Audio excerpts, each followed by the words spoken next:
In law, the third party is a person involved in a situation in addition to the two main people involved.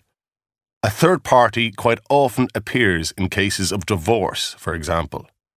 However, all threesomes are different, and in some of them, it is not always clear which of the three people actually is the third party.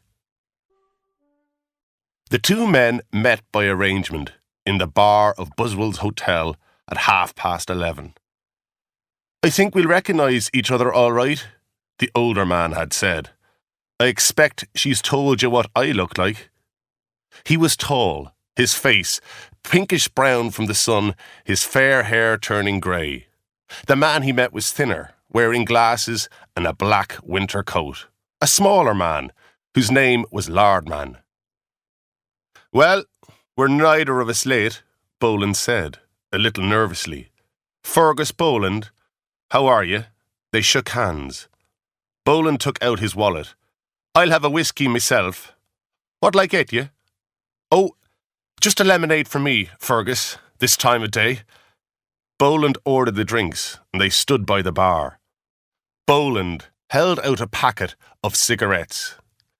"Do you smoke?" Lardman shook his head. He placed an elbow tidily on the bar. "Sorry about this," he said.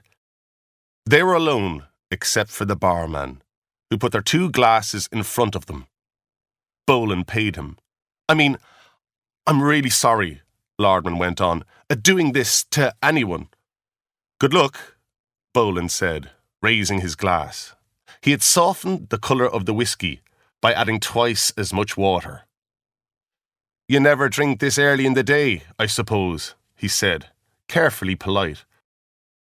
"Well, that's very sensible, I always think." "I thought it might not be an occasion for drinking." "I couldn't talk to you without a drink inside me, Lardman. I'm sorry about that. You've stolen my wife from me. It's not an everyday event. I'm sorry. It'd be better if you didn't keep saying that." Lardman made no protest at Boland's sharpness. "The whole thing's awkward, I must confess. I didn't sleep at all last night." "You're from Dublin, she tells me," Boland said, still politely. "You're in the wood business. There's money in that, no doubt." Lardman was offended. She described her husband as clumsy, but had added he wouldn't hurt a fly. Already, 5 minutes into the difficult meeting, Lardman wasn't so sure. "I don't like Dublin," Boland continued. "To be honest, I never have. I'm a small-town man, but of course you'll know that." He imagined his wife telling her lover about the narrowness of his experience. She liked to tell people things. She talked a lot. "I want to thank you," Lardman said, "for taking all this so well. Annabella has told me." "I don't see that I have any choice." Lardman's lips were very thin, his mouth a line that smiled without any obvious effort. "I wonder why he doesn't have a funny little moustache, like so many Dubliners," thought Boland. "I thought you might hit me when we met," Lardman said. "But Annabella said you weren't like that at all." "No, I'm not. That's what I mean by taking it well. All I want to know is what your plans are." "Plans?" "I'm just asking if you're thinking of marrying her and what your arrangements are. Have you a place that's suitable for her?" "I'll have another whiskey," he said to the barman. "We were hoping that, if you agree, she would move into my place more or less at once. It's suitable, all right.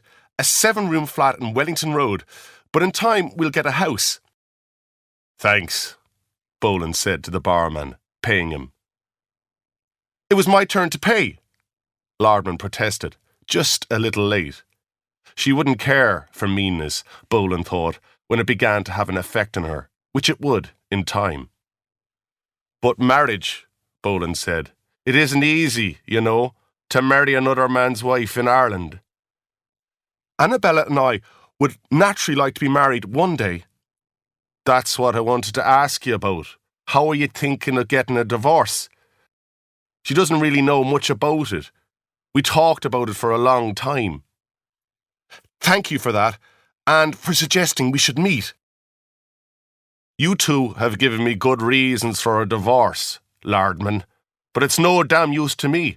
A divorce will take years. It wouldn't take so long if you had an address in England. Then we could get a divorce over there. But I haven't an address in England. It's only a thought, Fergus. So she wasn't exaggerating when she said you wanted to marry her. I don't think I've ever known Annabella exaggerate, Lardman replied stiffly. Then you don't know the most important thing about her, Boland thought. That is, she can't help telling lies, which you and I might politely describe as exaggerating. I'm surprised you never got married, he said. He really was surprised, because in his experience, self-confident little men like Lardman very often had a good-looking woman in their life. I've known your wife a long time, Lardman said softly, trying not to let his smile show. As soon as I first saw Annabella, I knew she was the only woman I'd ever want to marry. Boland stared into his whiskey. He had to be careful about what he said. If he became angry for a moment, he was quite likely to ruin everything. The last thing he wanted was for the man to change his mind. He lit a cigarette, again offering the packet to Lardman, who again shook his head. In a friendly, conversational way, Boland said, Lardman's an interesting name. It's not Irish. French, maybe, or part of it anyway. When she had said her lover's name was Lardman, Boland had remembered it from his school days, and in Buswell's bar he had immediately recognised the face. At school, Lardman had been famous for an unexpected reason. His head had been held down a toilet while his hair was scrubbed with a toilet brush. The boys who had done this were older and bigger than him. Called Roach and Dead Smith, they took pleasure in punishing small boys whose faces and habits they found annoying. I think we were at school together, Boland said. Lardman almost gave a jump, and this time it was Boland who tried not to smile. Clearly, this had come as a shock to Lardman. I don't remember a Boland, Lardman said. I'd have been a little older than you. I hated the damn place. Oh, I quite liked it, Lardman said. You day boys went home in the evenings and at weekends. We boarders had to stay there all the time. I suppose that made a difference. Of course it did. For the first time, Boland felt annoyed. Not only was her lover mean, he was stupid as well. If he had any common sense at all, he'd realised he'd be mad to buy a house for Annabella, because no one could ever be sure she would do what she had promised. I've always thought, actually, it gave an excellent education, Lardman was saying. The awful little Frenchman who couldn't make himself understood, the history teacher who gave the class a history book to read while he wrote letters, the mathematics man who couldn't solve the problems he presented, the head teacher who enjoyed causing as much physical pain as possible. Oh, a great place, Boland agreed. A fine school. I'm sorry I don't remember you. I wouldn't expect you to. We'll probably send our children there, if we have boys. Your children? You wouldn't mind? Oh dear, no. Why should you? I'm sorry. That was a silly thing to say. I'm having another whiskey, Boland said. How about you? No, I'm okay, thanks. This time, Lardman didn't mention, even too late, that he should pay. Boland lit another cigarette. So she hadn't told Lardman. She had let the poor man imagine that in no time at all, the 7-room flat wouldn't be big enough for all the children they were going to have. Boland could almost hear her telling Lardman that her husband was to blame for their childless marriage. In fact, she discovered before they got married that she couldn't have children. In a quarrel long after the wedding, she confessed that she'd known and hadn't told him. Naturally, Lardman continued, we'd like to have a family. You would, of course. I'm sorry that side of things didn't go right for you. I was sorry myself. The thing is, Fergus, is it okay about the divorce? Are you saying I should agree to be the guilty party? It is what men in your situation usually do, actually. But if you don't like the idea of it, don't worry. I'll agree to be the guilty party. You're being great, Fergus. His wife used to say, I think I'll go up and stay with Phyllis, saying it more often as time went by. Phyllis was a woman she knew in Dublin. But of course, Phyllis had just been a name she'd used. A friend who would tell lies for her if necessary.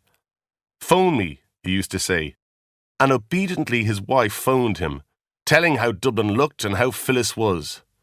No doubt she'd been sitting on the edge of a bed in the 7-room flat in Wellington Road. It's really good of you to come all this way, Lardman said, sounding eager to end the meeting. I'll ring Annabella this afternoon and tell her all about it.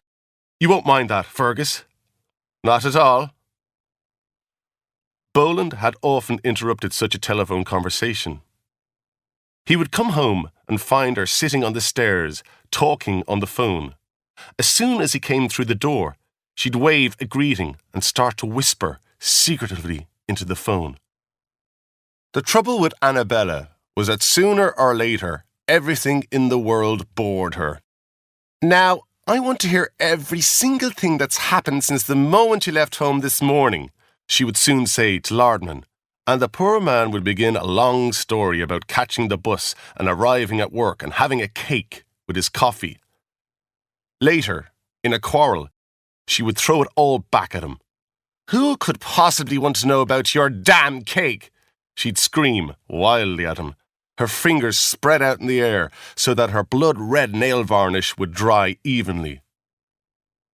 I'll be able to say, Lardman was saying, almost proudly, that neither of us got angry. She'll be pleased about that.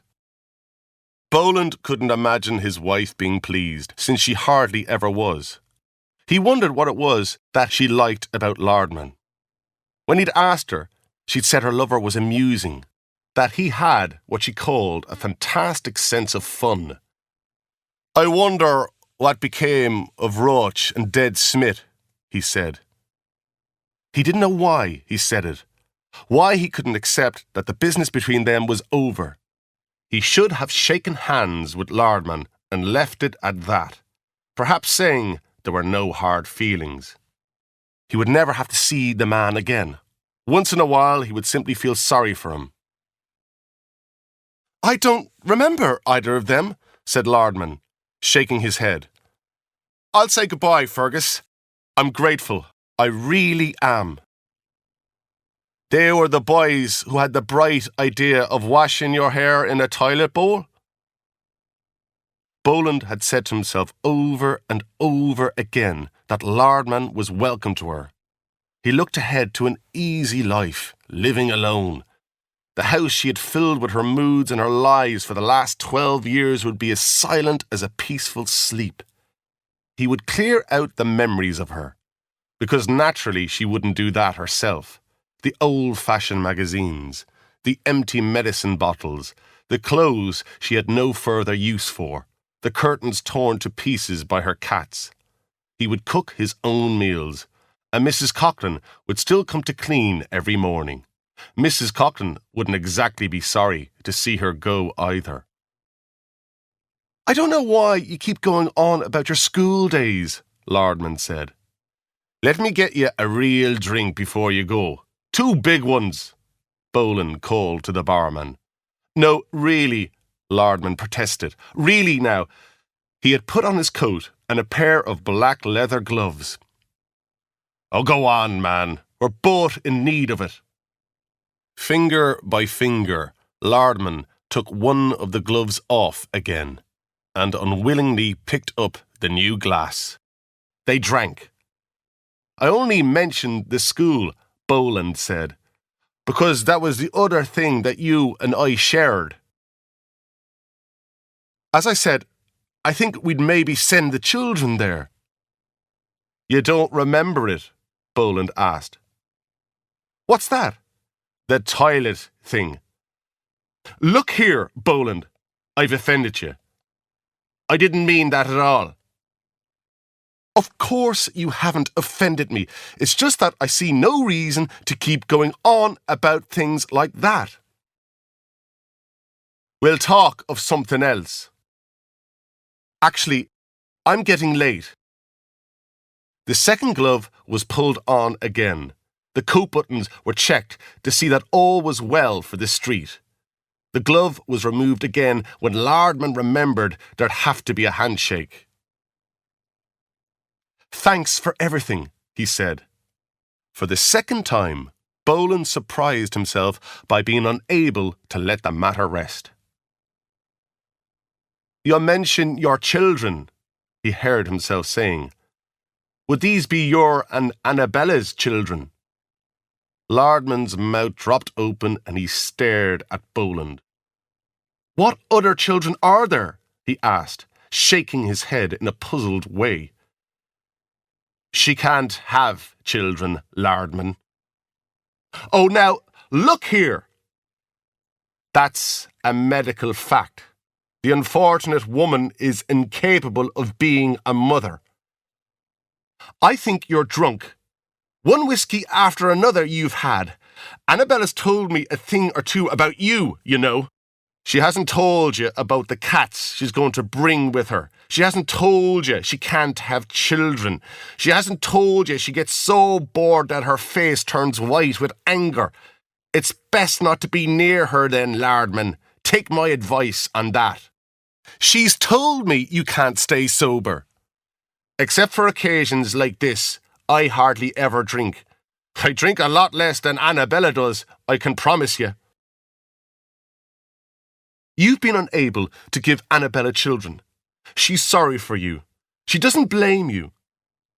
Annabella was never sorry for anyone in her life. Now, look here, Boland. Look nowhere, man. I've had 12 years of the woman. I'm ready to let you take my place, but there's no need for this talk of divorce. I'm just telling you that. She'll come and live with you in your 7-room flat. She'll live in any house you like to buy. But if you wait forever, you won't find children coming along. All you'll have is 2 cats that want to bite the legs off you. You're being most unpleasant, Boland. I'm telling you the truth. You seem to have forgotten that Annabella and myself have talked about all this. She knew there'd be bitterness. Well, I understand that. I've said I'm sorry. You're a mean little wooden man, Lardman. Your head belongs in a toilet bowl. Were you all wet when they let go of you? I'd love to have seen it, Lardman. Will you keep your damn voice down and stop trying to quarrel with me? I won't stand here and listen to this. I think Deadsmith went on to become a... I don't care what he became. Suddenly, Lardman was gone. Boland didn't even turn his head. After a moment, he lit a fresh cigarette. For half an hour, he remained alone, where his wife's lover had left him, thinking about his school days and Lardman. He had lunch in the dining room of the hotel, ordering soup and fish. He imagined himself, one day in the future, entering the silence of his house. He'd actually been born in it, opposite O'Connor's garage. It was the last one in the town, yellow-painted and ordinary, but a house he loved. "Did you say the fish, sir?" the waitress inquired. "Yes, I did." He'd got married in Dublin, as Annabella's family lived there. His friends and neighbours had been delighted when he brought her to live among them. They stopped him in the street and told him how lucky he was. But those same people would be delighted when she left. The terrible bitterness that filled her because of not being able to have children eventually turned her beauty into a kind of madness. That's what had happened. Nothing else. Slowly he ate his fish. Nobody would mention it much. They'd know what had happened, and they'd say to one another that one day, probably, he'd marry again. He wondered if he would. He ordered a slice of apple cake with cream, and later coffee came. He was glad it was all over. Now he had accepted the truth. It had been necessary to hear it from someone other than his wife.